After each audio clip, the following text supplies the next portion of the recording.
Welcome to keep TV. నేను మీ anchor Fatima.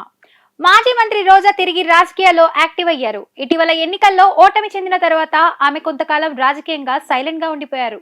తన public appear తగ్గించి మీడియాతో కూడా కొంత దూరం పాటించారని తెలుస్తోంది. అయితే ఈ మధ్య కాలంలో రోజా వైసీపీకి రాజీనామా చేశారనే ఊహాగానాలు తెరపైకి వచ్చాయి. ఆమె తమిళనాడు సినీ నటుడు విజయ్ నేతృత్వంలో ఏర్పడబోయే కొత్త పార్టీలో చేరబోతున్నారంటూ వార్తలు కూడా వినిపించాయి. అయితే ఆ వార్తలకు చెక్ పెడుతూ నిన్న రోజా వైసీపీ అధినేత ఆంధ్రప్రదేశ్ మాజీ ముఖ్యమంత్రి వైఎస్ జగన్మోహన్ రెడ్డిని కలిశారు. ఈ సమావేశం రోజా వైసీపీతో తన నిబద్ధతను మరింత బలపరిచినట్లు భావించబడుతుంది.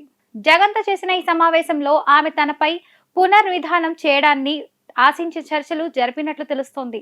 గత ఎన్నికల్లో ఆమె నియోజకవర్గంలో కొంతమంది వైసీపీ కార్యకర్తలు వ్యతిరేకంగా పనిచేశారని, వారు పార్టీకి వెన్నుపోటు పొడిచారని రోజా జగన్ కు ఫిర్యాదు చేసినట్టు సమాచారం.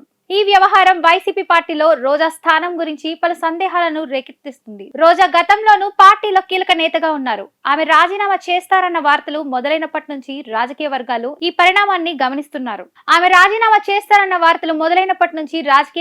ఈ పరిణామాన్ని గమనిస్తున్నాయి. ఇలాంటి సమయంలో ఆమె జగన్ ను కలవడం, పార్టీ నేతలపై ఫిర్యాదు చేయడం ఆమె తన పార్టీపై విశ్వాసాన్ని కోల్పోకుండా ఉందని, పార్టీతో పాటు ఉండాలనుకున్నారనే సంకేతాలను ఇస్తుంది. ప్రస్తుతం రోజా రాజకీయ భవిష్యత్తు గురించి పలు ఊహాగానాలు ప్రచారంలో ఉన్నాయి. తమిళనాడు రాజకీయాల్లోకి వెళ్లి కొత్త పార్టీకి మద్దతు ఇవ్వాలనుకుంటున్నారన్న ప్రచారానికి రోజా జగన్ ను కలవడం ముగింపు పెట్టిందని భావించవచ్చు.